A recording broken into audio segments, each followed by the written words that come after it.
Hey guys, we got some back squats today. We did some power cleans and we did some weighted pull-ups.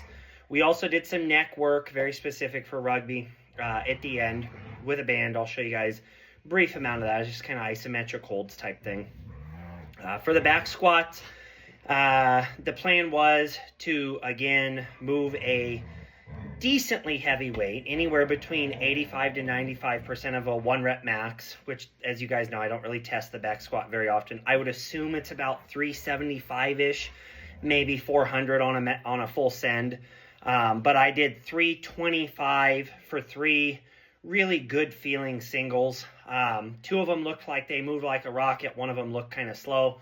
I cut it after that. I did 1 back off set at 275 of 8, which felt really good. That will actually lead into a rant I'm going to go on after this workout.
After the squats, I did power cleans. I did 4 doubles. So do a rep, put it down, take a brief break, do another rep, doubles, for those of you that are weightlifters.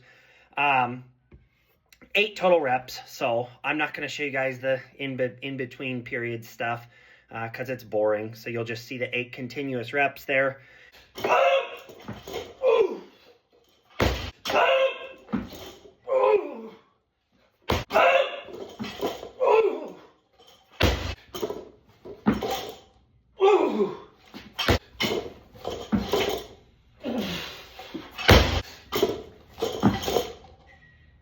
As far as the weighted pull-ups were concerned, I watch a guy named Salty. He comments on a lot of my videos. Super nice guy.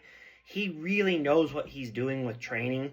I'm going to put a screenshot of his channel in. If you don't already follow him, you should follow him.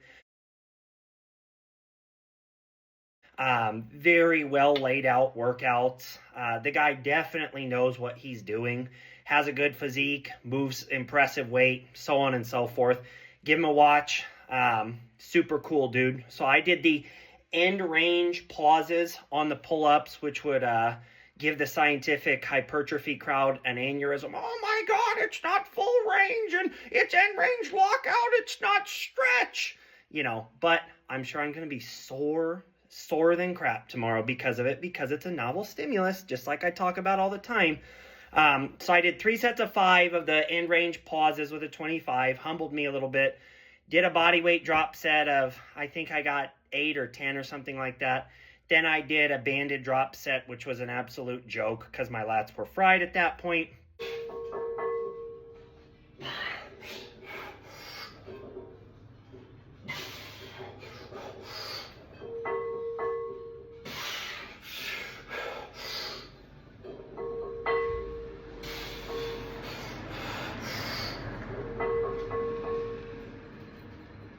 Ooh.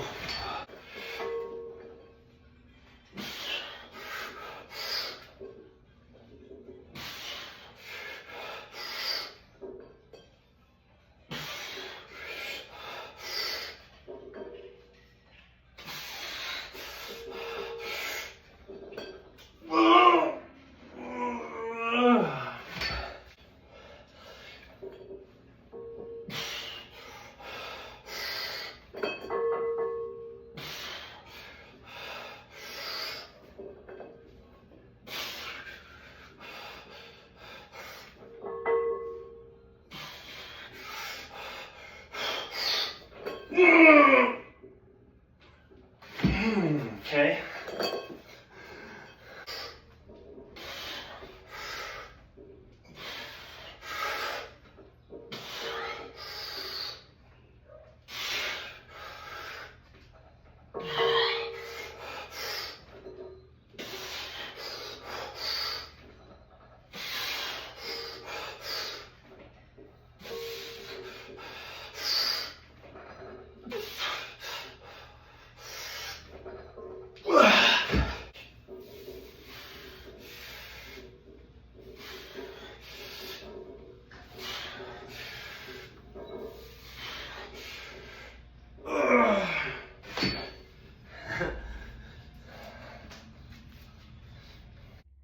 Then I moved on to the isometric holds for the neck. That's specifically in rugby for two things for me.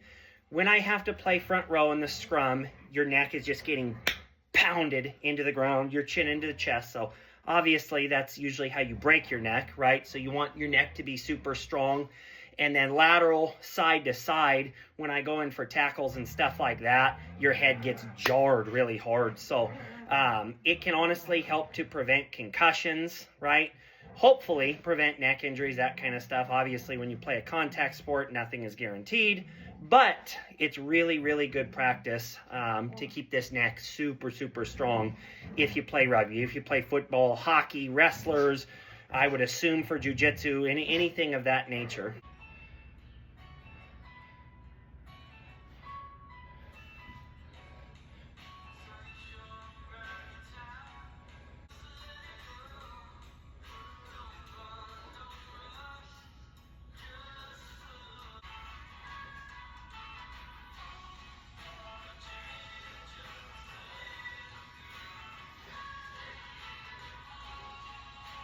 Now, as far as this rant I wanted to go on, okay, it's this idea that I have and have developed really throughout this Squatober, okay? So the concept is raise the ceiling to raise the floor, okay? So a lot of the scientific community and the so-called experts for fitness would say you should never really devote blocks of time to 1 rep maxes, doubles, triples, all that kind of stuff, because it's not enough time under tension and this kind of thing. They absolutely would say anywhere between 5 and 30 is better, right? For hypertrophy purposes.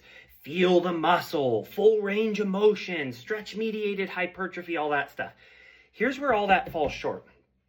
Okay, you're never building any true 1 rep max strength. Now, we can have this argument that the 1 rep max strength is not going to have a direct carryover to 8s, 10s, 12s, all that kind of stuff. I'm going to call BS on that. Why? Because what I've come to find this month is when you're taking 1 rep maxes, doubles, triples of super heavy weights all the time at a high frequency, building that skill component, guess what? Those weights that used to be 5s, now they feel like a feather, and you can get 10s, 15s.